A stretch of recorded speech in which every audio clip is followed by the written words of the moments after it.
I think what we have here in Hollywood is high art. It's party time!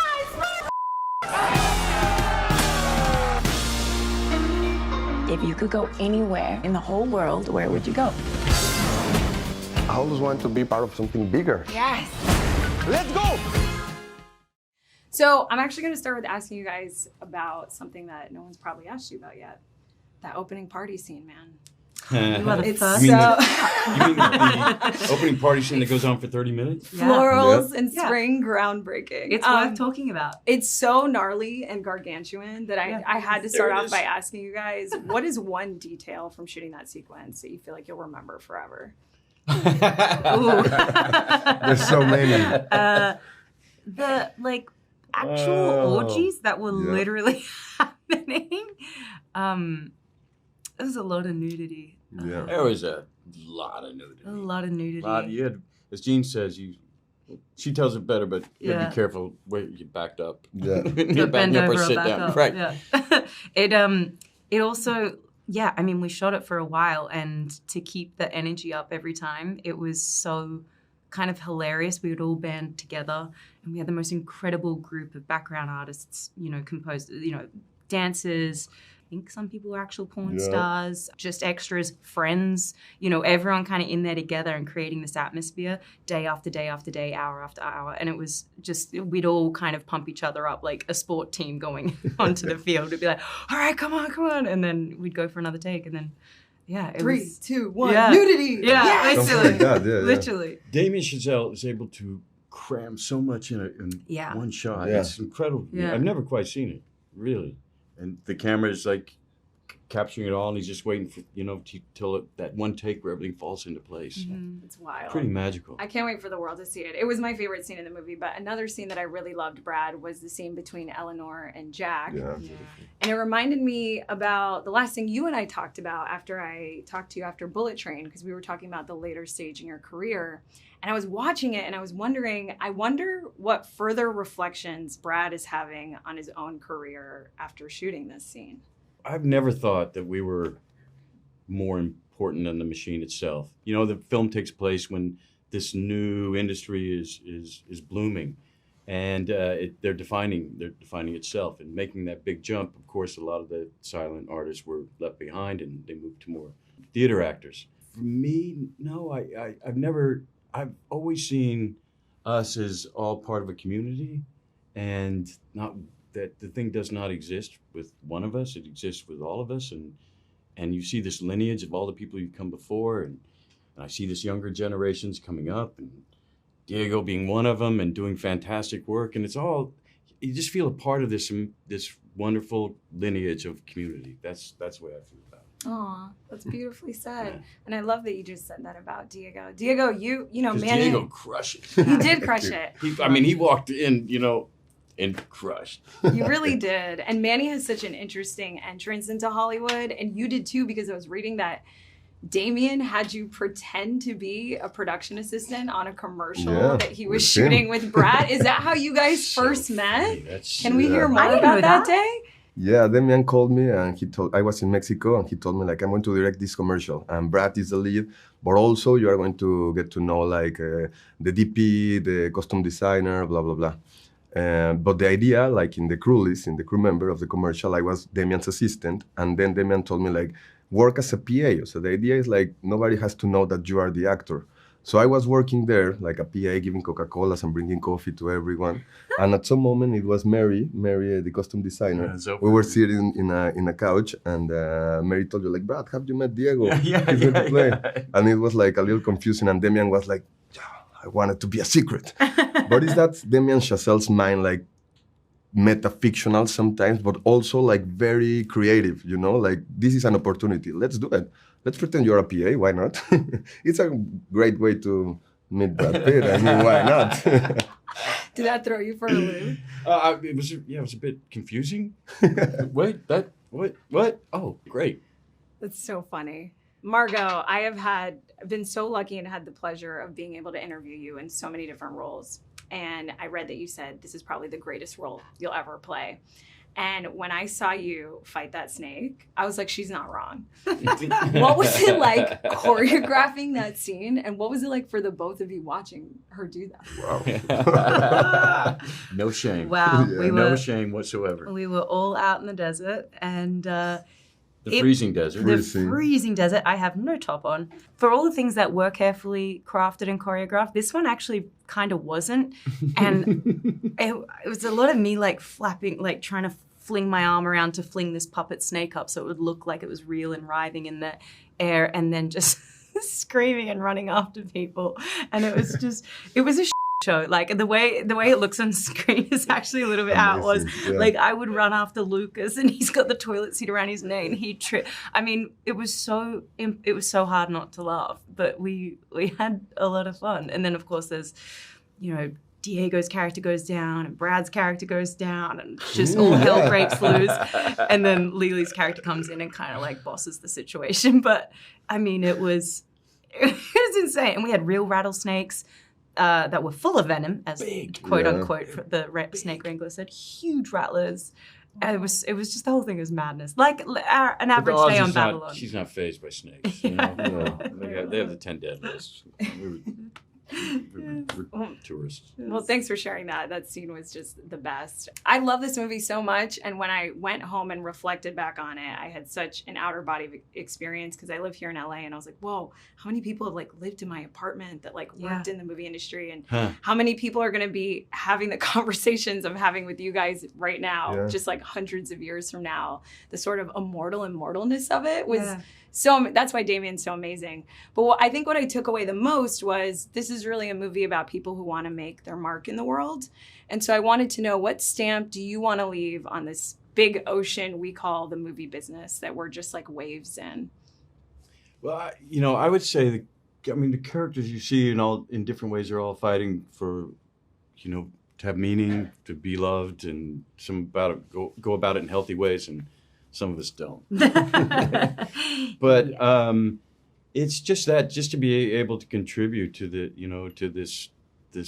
I think of the stories I grew up with and how they affected me. They got me out of my hometown and out to see the world. So, to be a part of that, and hopefully some of the stories that I've been able to be in will do the same.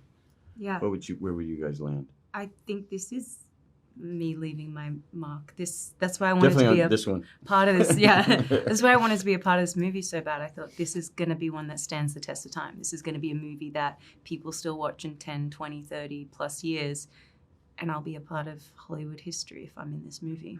Yeah. And that's how people is going to remember you. As Nelly, they're like, she was crazy. I don't know, it's a dream, and I like the idea of here, Los Angeles, California, Hollywood is the place where the dreams comes true, right? And at least for me, it's happening. So I think that quote is true. When I first moved to LA, Got your face touching a window. you know what the signs on all the doors read? No actors or dogs allowed. I changed that. Morning. Good job for you. I'll do anything. That's the they sent to screw us.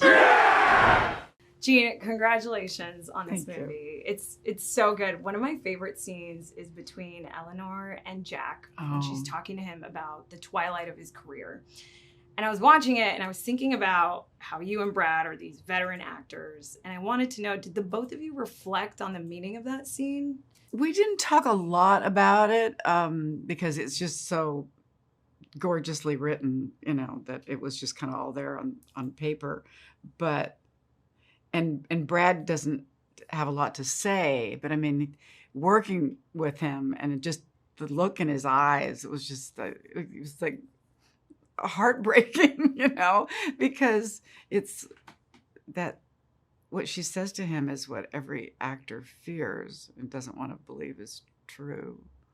And it's kind of devastating.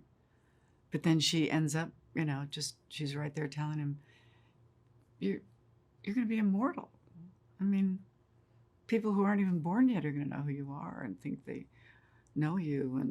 And that is that magic that everybody kind of is attracted to. that we all are. It's like everyone Yeah. in this room, Yeah. right? Like Yeah. it's the immortal and mortalness of it. It just, that really stuck with me when you're like, 50 years from now, some kid's going to see you and it's going Yeah. to inspire. I mean, like that's so Yeah. true for you too, Jean. And I just love your character, Eleanor, because Thank you. first of all, you have like the best characters with the most insane fashion sense. Yes. Just like the best. But I know that Damien also made you base your character off various writers from that era, right? Like Eleanor Glynn and Adela Rogers St. John's. I was wondering what you took from those people to sort of create your Eleanor. Well, I mean, again, I try not to go overboard with research because I feel like if it doesn't support the script, then it's just going to be a conflict. So I always let the script sort of be my roadmap. But he did mention a couple of people to me, specifically Eleanor Glynn, and I found her really fascinating because she was sort of a fairly proper English woman, but at the same time, she wrote very racy novels, and she came to Hollywood because she obviously was attracted to this industry.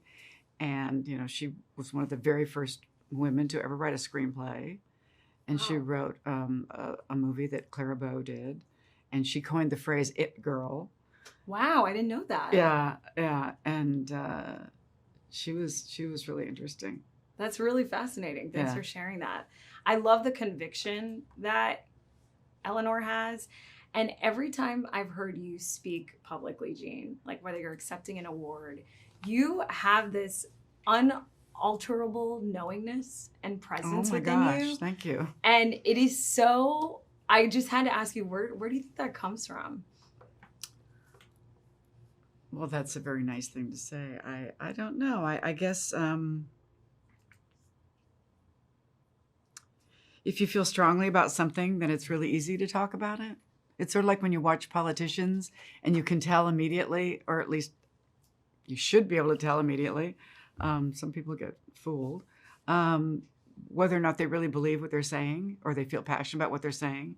Like the way when you listen to, you know, Obama speak, you know, I mean, you could tell, or Clinton too, for that matter, both super bright, and you knew that they could just speak endlessly on a topic because they felt strongly about it and they knew a lot about it and they didn't have to stop and think or even, you know, look at notes or anything. It was just kind of, but I'm getting off topic, but I guess part of it too is just, you know, doing it long enough, you sort of feel more comfortable and, you know. Every time I watch you, I'm like, how can I get that? I love it so Well, you just much. have to live a little bit longer.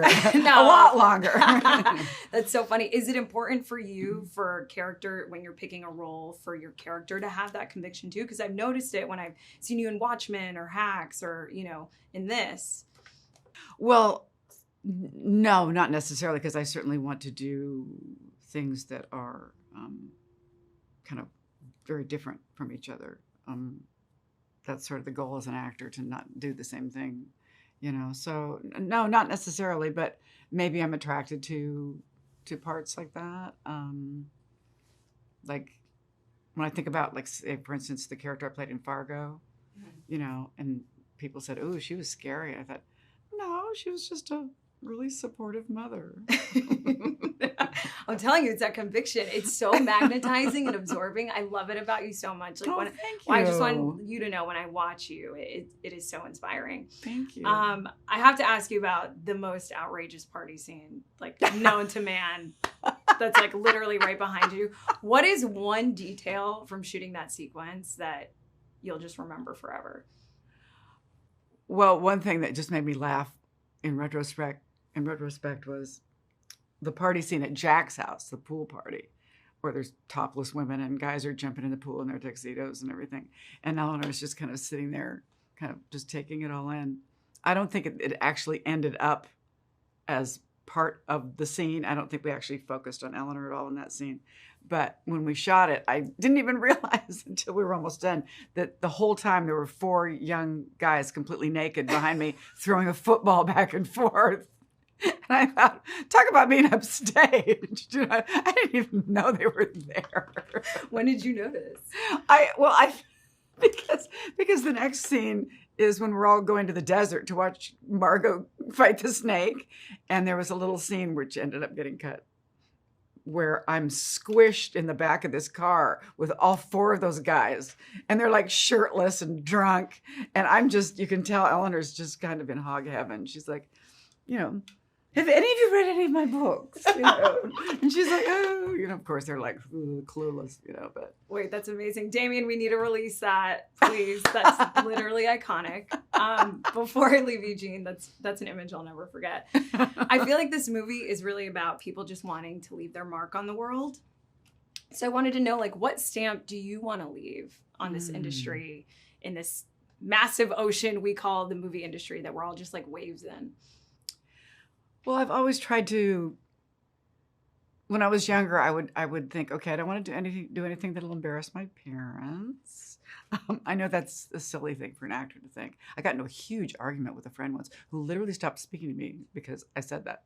He said, "Well, you're not a real actor, you know, if you don't do, you know, nude scenes, all this kind of stuff." And I thought, okay, whatever. But I've always wanted it to be something that I would be proud of and not be ashamed of, and that it was well written, and it was interesting because Charlton Heston, who I would not normally quote Charlton Heston, but he said something that I thought was very wise one time. He said, as an actor, if I believe I have the power to make people feel something or think differently about something, you know, or enlighten them about something, he said, I also have to accept the fact that I could affect them negatively, not just positively. And I've always thought that was a really smart observation. And so I try to think about that. I don't want to do anything that's damaging. Well, if only that friend you got in a fight with knew that you were in the back of a car with 4 shirtless, sweaty guys. They could see you now, Gene. You know what we have to do? We have to redefine the form. Map those dreams and print them into history. Look up and say, Eureka! I am not alone.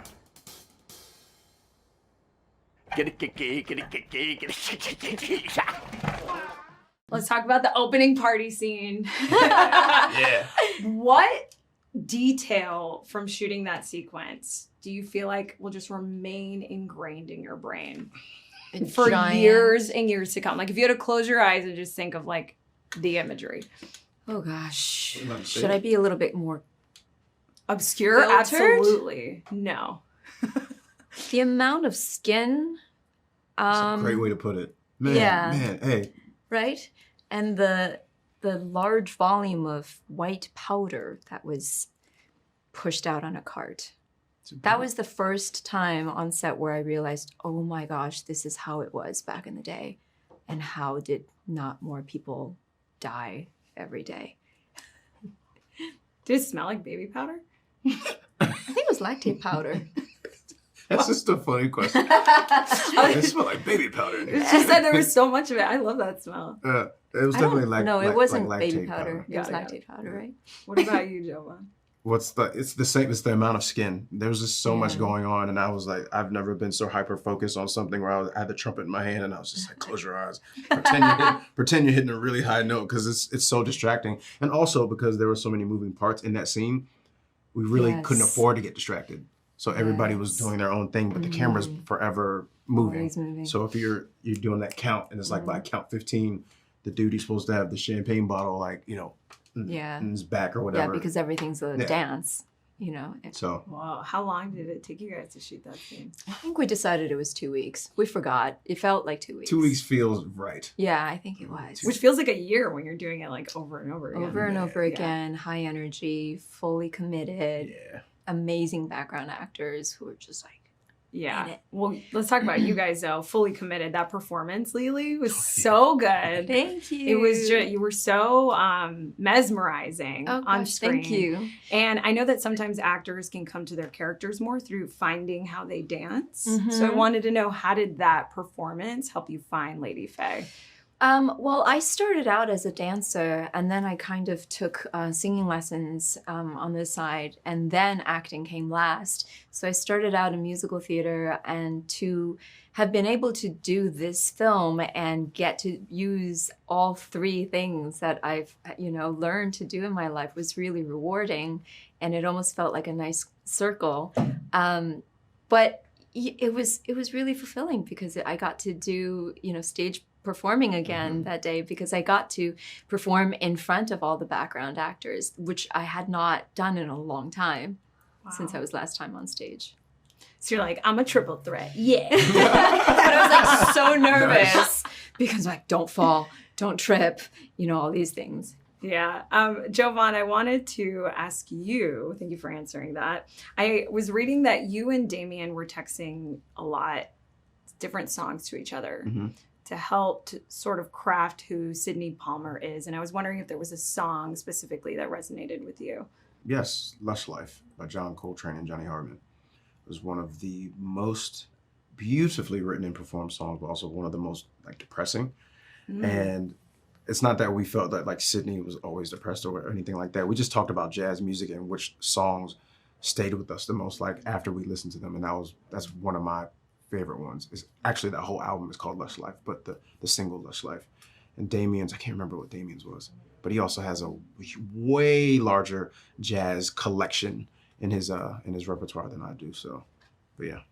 Wow, I love the way that you describe that. I feel that way when I listen to Thelonious Monk. There's this depressing sort of undertone, but it's but funky you need that and for upbeat. jazz. You need that. It's so good. And I know that you guys use Duke Ellington and Curtis Mosby as references. So what did you pull from them to sort of craft your It was more just a conversation about these early pioneers, and along with them, I shared with Damien. It's on YouTube now, I think, but there was a round table on Charlie Rose, I believe it was, and it was with Stanley Crouch, Wynton Marsalis, and Robert Greene, who are all different pioneers in jazz, but more contemporary jazz, and they had this discussion about what music meant to them and what music, or jazz music specifically, how important it was to the musical diaspora or whatever.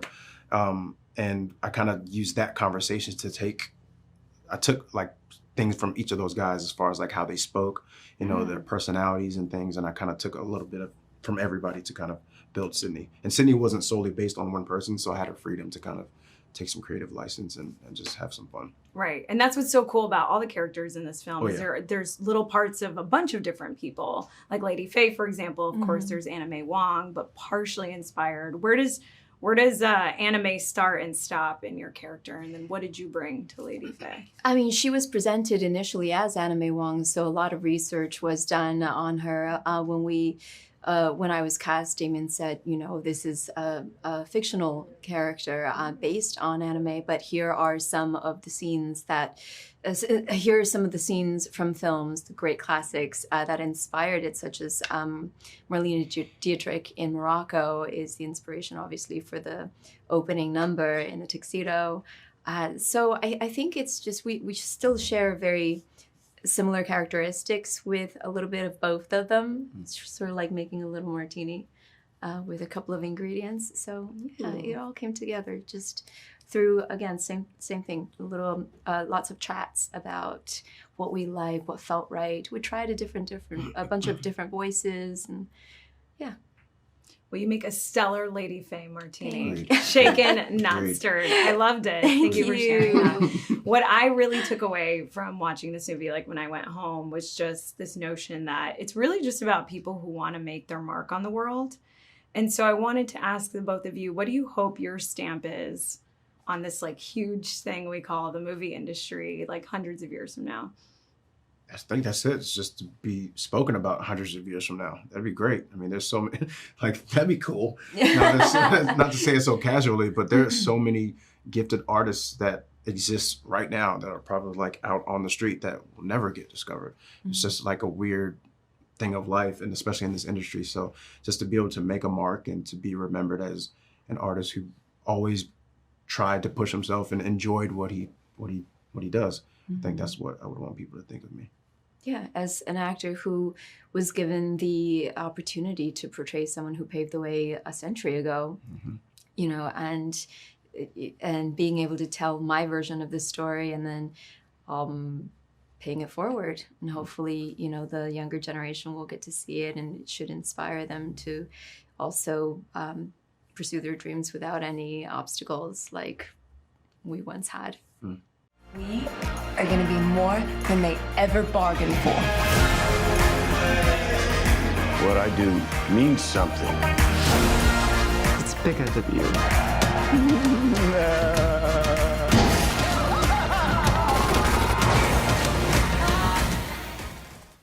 I was just in New York and I love LA, so I wanted to thank you for making films about LA, because there's so many about New York.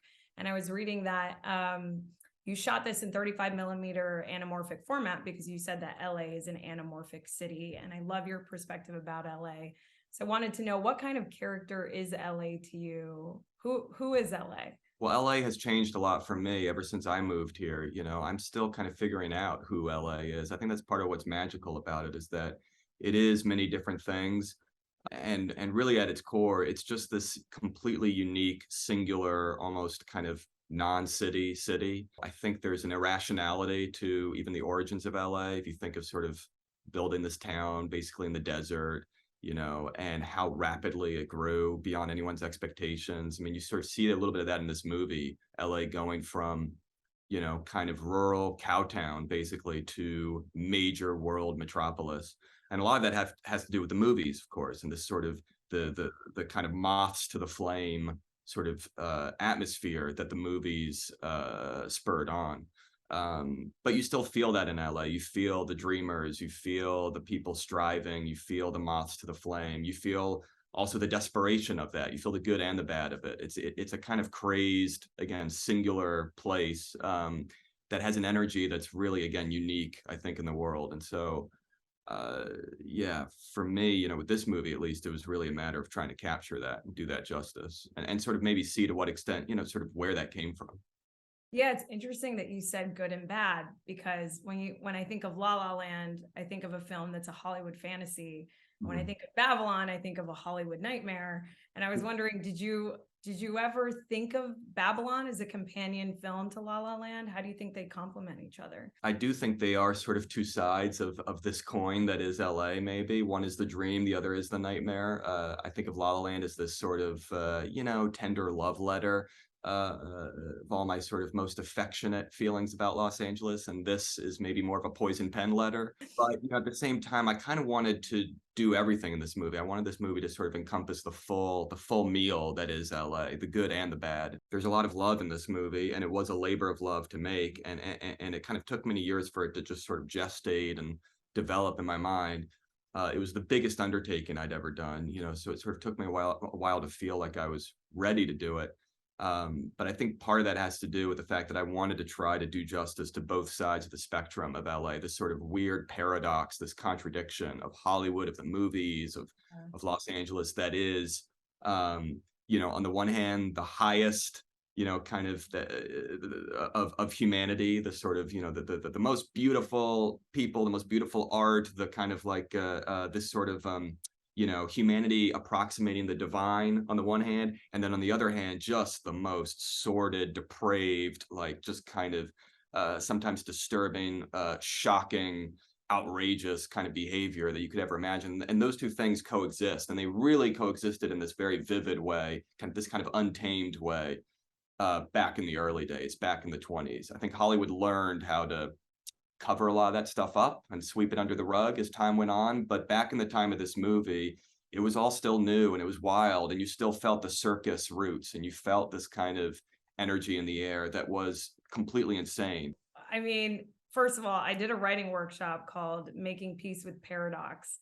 And I think that you absolutely nailed the paradox, because I think that's life, right? Is making peace with the paradox. And you nailed it, because that is what LA is. There's like high highs and there's low lows. And you talked about it being a labor of love in the 1920s. And I know that you did so much research. You know, you watched films from the era, went through historical archives that all ended up becoming this 100-page single-spaced document called The Dissertation. And I was wondering, out of all of that research you did, I didn't call it The Dissertation. That's how my producer referred to it. He was like, sorry, your producer. this is a dissertation you're giving me. We started joking about it like that because it kind of felt like that. It was like 10 years of research, just sort of single space piled into this document. I was like, okay, we got to find a story here. It's amazing. What was the craziest thing that you uncovered about the 1920s and in all your? It was just stuff that left my jaw on the floor, and that was what I wanted the movie to do to audiences. I had this idea in my head, as I think a lot of people do, of the 1920s as this sort of, like the wildest thing people did was drink a little too much and dance the Charleston and maybe wear a bobbed haircut or something. Like that was the sort of that was what was wild back then. And it's just not true. I didn't realize how much cocaine use there was at the time, how many drugs that now, of course, are illegal were legal at the time, how much that sort of drug-addled behavior informed how they made movies, how they partied, how they lived. People dying young, suicides, drug overdoses, just again, these sort of extremes of behavior, people becoming movie stars like that, like overnight, literally overnight, and then completely toppling over the next, a year later. I mean, there was just this sort of turbulence to the time that I just don't think many movies have done justice to. Yeah, and I love that you made this, because anyone going in thinking like, oh my God, this is like a lot or it's excess. It's like, well, that's how it was. Exactly. And I love, I just love that you did that. Obviously, no one's ever going to forget the epic opening party scene. What was it like shooting that, or what was it like being in that chaos? And is there one specific detail that you feel like, well, you'll just never forget? It was sort of like a vortex. It felt like, because we had this sort of incredible set that our production designer, Florence Martin, had sort of built, and we had the whole cast there. It was part of why I wanted to begin the movie with the parties, that it's an ensemble movie. So you have to kind of have a reason to have your whole cast of characters in one space before they go their separate ways.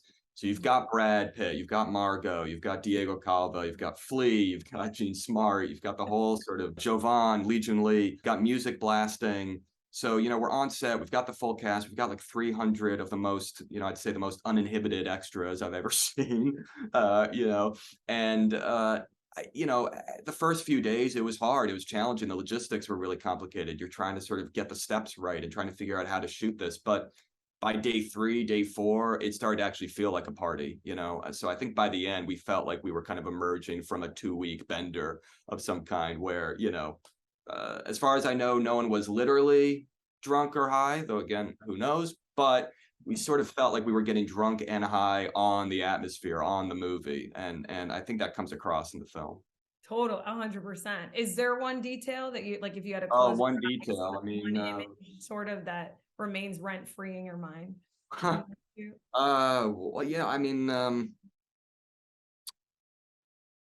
I guess I mean it's sort of central to the scene, but I just can't stop thinking about this dance that Margot does that that she'd sort of been rehearsing for a while, kind of figuring out sort of the broad strokes for it, just like in a dance studio, and we sort of would do kind of small rehearsals with her and the choreographer. But then once we actually started shooting it, and she's surrounded by, again, very uninhibited extras and dancers in ridiculous costumes and like floating paper mache heads and stunts and animals. I mean, the whole thing, having her in the center of that. And what's amazing about Margot is that, you can create the most sort of over the top spectacle of a scene, but you put Margot Robbie in it and you still can only look at her.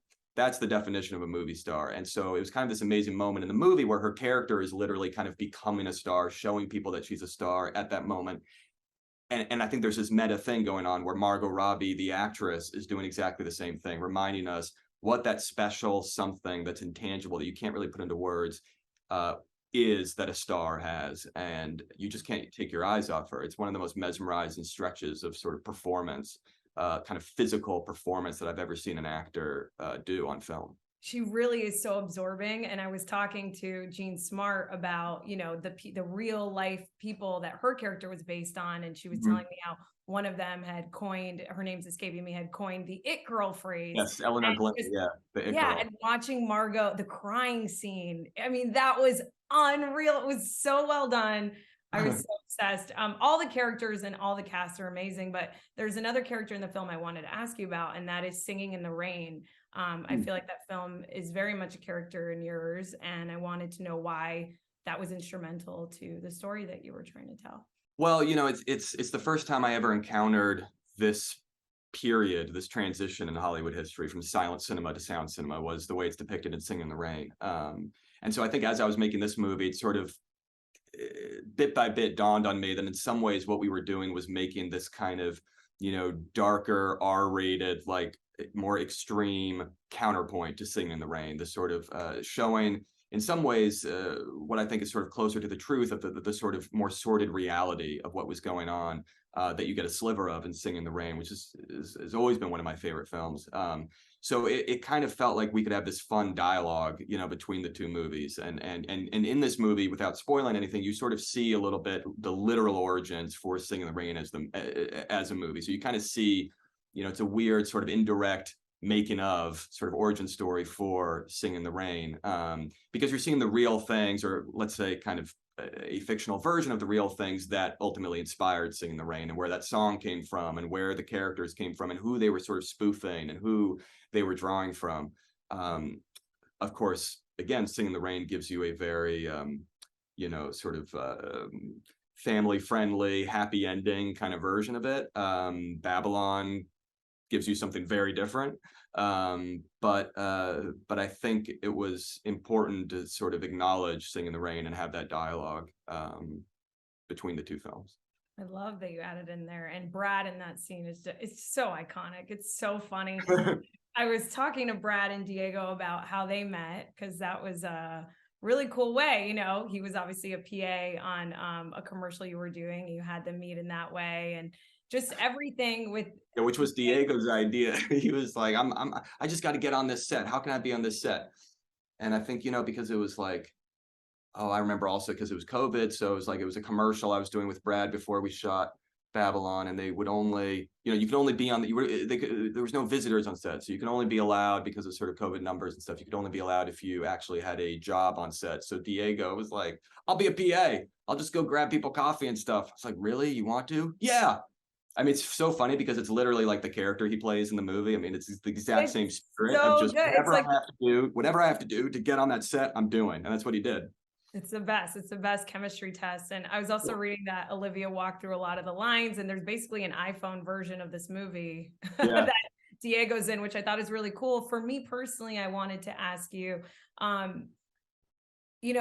Diego is a Latinx character, and as someone who's Latinx, I wanted to know why you made that choice to tell a lot of the story through that lens, because that meant a lot to me.